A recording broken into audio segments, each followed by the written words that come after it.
बच्चों आज हम लोग ये हिंदी ये कक्षा 4 की है हिंदी रतन जो कि सीबीएसई बेस्ड पुस्तक है। तो इसमें आज हम लोग ये पाठ 15 हार की जीत पाठ को पढ़ेंगे और इसके बाद हम इसी वीडियो में इसके अभ्यास प्रश्न अंत में देखेंगे। तो आइए देखते हैं हार की जीत कहानी में क्या है। तो पाठ 15 आहार की जीत पाठ प्रवेश। प्रस्तुत पाठ के द्वारा लेखक ने ये बताने का प्रयास किया है कि पवित्र और शुद्ध विचार पापी व्यक्ति को भी प्रभावित कर सकते हैं। आइए पढ़कर जानें।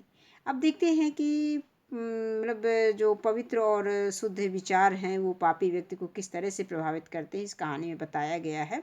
तो इस कहानी को पढ़ेंगे और इसको ध्यान से सुनेंगे। बाबा भारती को अपने घोड़े को देखकर वही आनंद प्राप्त होता था जो एक माँ को अपने बेटे को और किसान को अपने लहलहाते खेत को देखकर प्राप्त होता है। मतलब कि यहाँ पे बताया गया है कि बाबा भारती को अपने घोड़े को देखकर वही आनंद प्राप्त होता था। यानी जो एक माँ को अपने बेटे को, यानी जब माँ अपने बेटे को देखती है तो जो आनंद उसको प्राप्त होता है वही आनंद बाबा भारती को अपना घोड़ा देखकर प्राप्त होता था। और किसान को अपने लहलहाते खेत, किसान जब अपने लहलहाते खेत देखता है तो बहुत ही प्रसन्न हो जाता है। तो ठीक उसी प्रकार से बाबा भारती को अपने घोड़े को देखकर बहुत ही अपार प्रसन्नता होती थी। बाबा भारती अपने घोड़े को सुल्तान कहकर पुकारते थे। यानी बाबा भारती ने अपने घोड़े का नाम क्या रखा था? सुल्तान रखा था। यानी बाबा भारती अपने घोड़े को सुल्तान कहकर पुकारते थे। वे उसकी देखभाल स्वयं करते थे।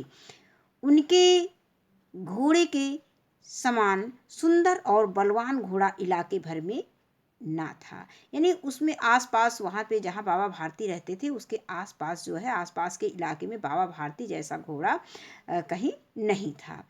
उन्होंने अपना रुपया, पैसा, जमीन आदि सब कुछ त्याग दिया था। वे गांव के बाहर एक छोटे से मंदिर में रहते थे। अपना पूरा समय पूजा पाठ और घोड़े की सेवा में बिताते थे। वे घोड़े की चाल पर लट्टू थे।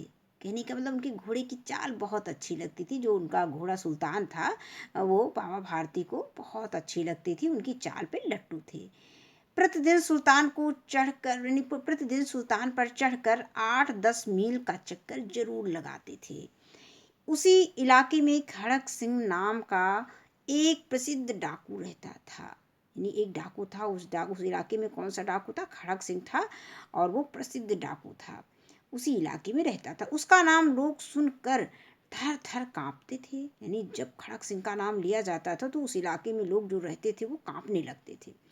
खड़क सिंह ने भी घोड़े की प्रशंसा सुनी तो बाबा भारती के घोड़े को देखने के लिए बेचैन हो उठा।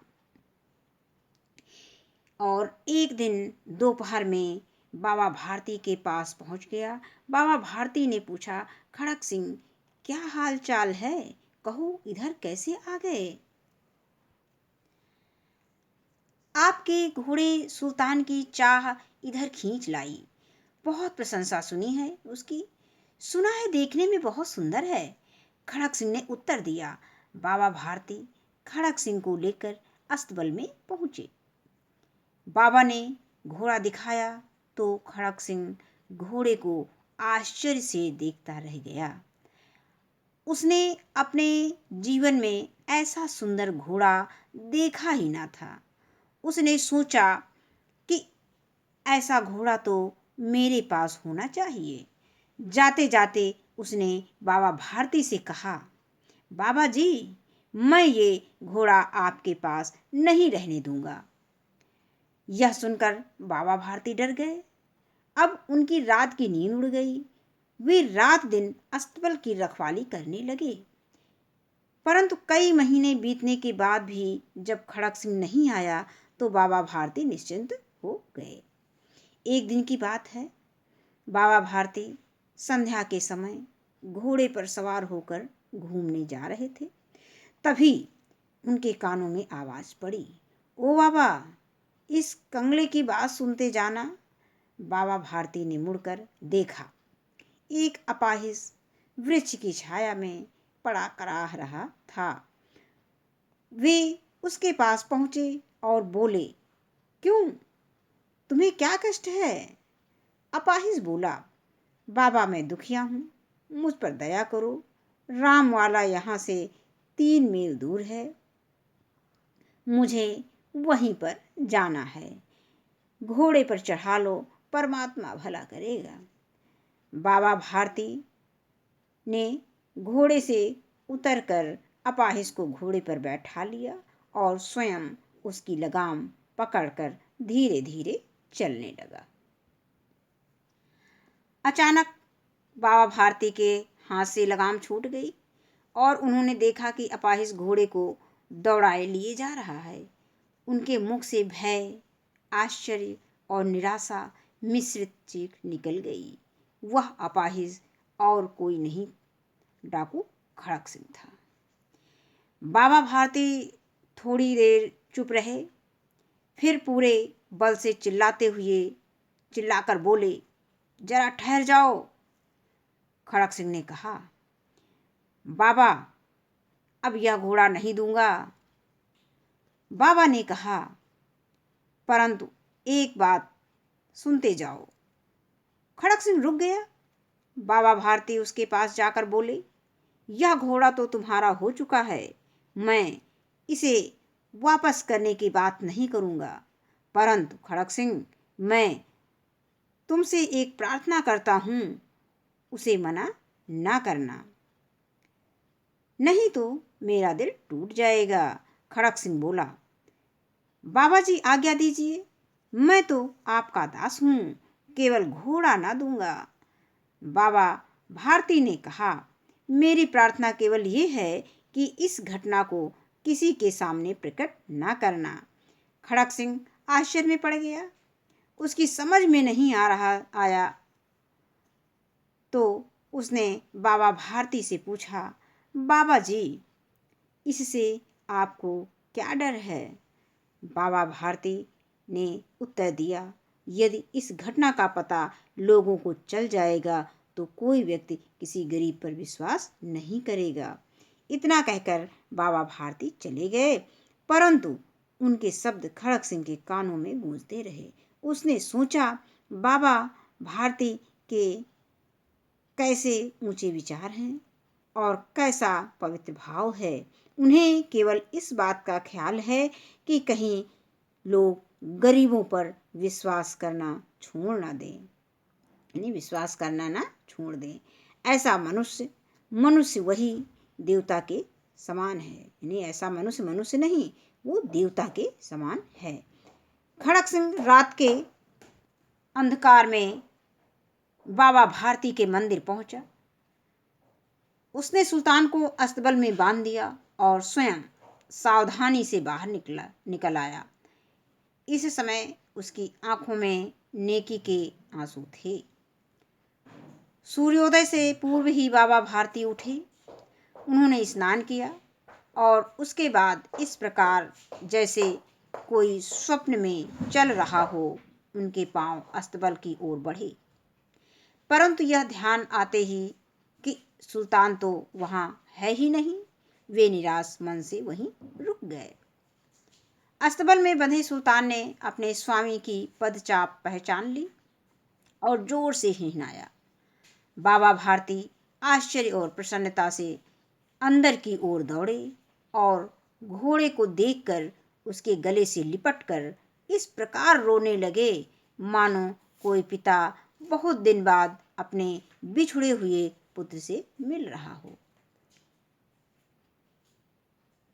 फिर वे संतोषपूर्वक बोले, अब कोई गरीबों की सहायता से मुंह ना मोड़ेगा।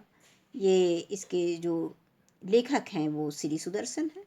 इसके बाद हम देखते हैं इसमें कुछ अभ्यास, वो कुछ कठिन शब्द दिए गए हैं, उनके अर्थ दिए गए हैं, उसको पढ़ते हैं। अस्तबल किसे कहते हैं? ये घोड़ों के रहने की जगह होती है, उसको क्या बोलते हैं? अस्तबल बोलते हैं।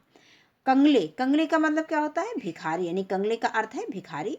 स्वप्न का मतलब सपना, यानी स्वप्न का अर्थ है सपना। अपाहिज विकलांग, मालिक का अर्थ है स्वामी, परमात्मा का अर्थ है ईश्वर, और पदचाप मतलब पैरों की आहट, और पवित्र का अर्थ है पावन, सहायता का अर्थ है मदद, और नेकी का अर्थ है भलाई यानी अच्छाई। इसके बाद इसमें कुछ डिक्टेशन दिए गए हैं, यानी श्रुत लेख जिसको करना है, और ये इसको एक बार हम लोग पढ़ लेते हैं। सुल्तान, लहलहाते, निश्चित, निश्चिंत, प्रसिद्ध, मिश्रित, पवित्र, सूर्योदय, स्नान, संतोष, परमात्मा। इसके बाद हम आते हैं इसके अभ्यास प्रश्न पर। सबसे पहले हम मौखिक प्रश्न देखेंगे। पहला प्रश्न दिया गया है का बाबा भारती अपने घोड़े को क्या कहकर पुकारते थे। तो जैसा कि हम लोगों ने अभी कहानी में पढ़ा था कि बाबा भारती अपने घोड़े को सुल्तान कहकर पुकारते थे, तो इसका हमें एक शब्द में उत्तर दे देना है कि सुल्तान, है। सुल्तान कहकर, क्या कहकर पुकारते थे? सुल्तान। डाकू का क्या नाम था? डाकू का नाम खड़क सिंह था। गा प्रश्न है, रास्ते में अपाहिज के वेश में कौन था? तो ये डाकू खड़क सिंह था। रास्ते में अपाहिज के वेश में कौन था? डाकू खड़क सिंह था। इसके बाद आता है लिखित प्रश्न, प्रश्न संख्या 2। बाबा भारती को अपने घोड़े से कितना लगाव था? तो इसको हम लोगों ने कहानी में पढ़ा था कि बाबा भारती को अपने घोड़े को देखकर वही आनंद प्राप्त होता था जो एक माँ को अपने बेटे को और किसान को अपने लहलहाते खेत को देखकर प्राप्त होता है। तो इतना हम लिख देंगे। अब आगे आता है प्रश्न संख्या 2 कि खड़क सिंह बाबा भारती के पास क्यों आया था। तो खड़क सिंह बाबा भारती के पास उसका घोड़ा देखने आया था। मतलब उसने सुना था कि बाबा भारती के पास बहुत अच्छा घोड़ा है, तो इसलिए वो खड़क सिंह जो है बाबा भारती का घोड़ा देखने आया था। अब घोड़े को देखकर खड़क सिंह ने क्या कहा? तो घोड़े को देखकर खड़क सिंह ने कहा कि बाबा जी, मैं ये घोड़ा आपके पास नहीं रहने दूंगा। अब इसके बाद अगला आता है प्रश्न संख्या घ। बाबा भारती ने खड़क सिंह से क्या प्रार्थना की? तो बाबा भारती ने कहा, मेरी प्रार्थना केवल ये है कि इस घटना को किसी के सामने प्रकट ना करना। अब इसके बाद आता है प्रश्न संख्या अंगा। घोड़े को अस्तबल में बंधा देखकर बाबा भारती ने क्या किया? यानी घोड़े को अस्तबल में देखकर बाबा भारती घोड़े के गले से लिपटकर रोने लगे। अब आता है अगला प्रश्न संख्या 3। सही उत्तर पर सही का निशान लगाइए। पहला दिया गया है कि का बाबा भारती के घोड़े का नाम था। क्या नाम था? सुल्तान, चेतक, बादल। तो बाबा भारती के घोड़े का क्या नाम था? सुल्तान। इसके बाद आता है प्रश्न संख्या खा। सुल्तान को देखने कौन आया? तो इसका उत्तर हो जाएगा कि एक प्रसिद्ध डाकू, यानी सुल्तान को देखने कौन आया था? सुल्तान को देखने एक प्रसिद्ध डाकू आया था। अब इसके बाद आता है प्रश्न संख्या ग। घोड़े को रखा जाता है। घोड़े को कहाँ रखा जाता है? घोड़े को छप्पर में रखा जाता है, अस्तबल में और गौशाला में, यानी घोड़े को अस्तबल में रखा जाता है। और अस्तबल किसे कहते हैं? घोड़े के रहने के स्थान को अस्तबल कहते हैं। आता है घा। अचानक बाबा भारती के हाथ से छूट गई। तो चाबुक छूट गई, लगाम छूट गई, रस्सी छूट गई। तो उत्तर क्या आ जाएगा? लगाम छूट गई। अब अंगा है कि बाबा भारती के विचार थे, कैसे थे? नीचे थे, ऊंचे थे, सामान्य थे। तो ये ऊंचे विचार थे। आगे अगला प्रश्न है कि वाक्य पढ़कर सही या गलत का निशान लगाइए। तो पहला वाक्य है कि बाबा भारती को अपने घोड़े को देखकर बड़ा आनंद प्राप्त होता था। तो ये वाक्य क्या है? बिल्कुल सही है। फिर खा है कि खड़क सिंह ने बाबा भारती से कहा, सुल्तान की चाह इधर खींच लाई। तो ये भी वाक्य बिल्कुल सही है। इसके बाद आता है गा। बाबा भारती ने खड़क सिंह से कहा, मैं तुमसे बदला लूंगा। ये गलत है। फिर इसके बाद घा आता है, घोड़े ने खड़क सिंह को पहचान लिया और जोर से हिनहिनाया। ये भी गलत है वाक्य, इसमें हम क्रॉस का निशान लगा देंगे। इसके बाद अंगा आता है, बाबा भारती सुल्तान के गले से लिपटकर रोने लगा। ये सही है। इसके बाद इसमें हम देखते हैं कि भाषा बोध में ये दिया गया है कि दिए गए मुहावरों को वाक्यों में प्रयोग कीजिए। तो ये चाल पर लट्टू होना, ये मोहित होना, ये वाक्य प्रयोग आप बच्चों खुद करोगे। ये वाक्य प्रयोग हम आपके लिए छोड़ देते हैं। इसके बाद आता है इसमें वाक्य बनाना है। इसके बाद आता है कि इनकी बहुवचन रूप लिखो। जैसे बात का बातें हो जाएगा, घटना घटनाएं हो जाएंगी, कंगला कंगले हो जाएगा, आँख का आँखें, घोड़ा का घोड़े, महीना का महीने, पैसा का पैसे और चीख का चीखें। अब आता है इनकी दो दो पर्यायवाची शब्द लिखिए। तो घोड़ा, घोड़ा को हम तुरंग बोलते हैं, और अश्व। अब इसके बाद आता है बेटा, बेटा को पुत्र कहते हैं, और लड़का, इसका पर्यायवाची शब्द हो जाएगा आँख, आँख का पर्यायवाची शब्द नेत्र, नयन, लोचन भी होता है, नेत्र होता है, दृग होता है। इसके बाद माँ, माँ का पर्यायवाची शब्द जननी होता है और माता। वृक्ष का पर्यायवाची शब्द हो जाएगा पेड़, और क्या कह सकते हैं वृक्ष को, तरु, वृक्ष, ये सब पेड़ के पर्यायवाची हो गए। तो आज की वीडियो में इतना ही। वीडियो देखने के लिए धन्यवाद।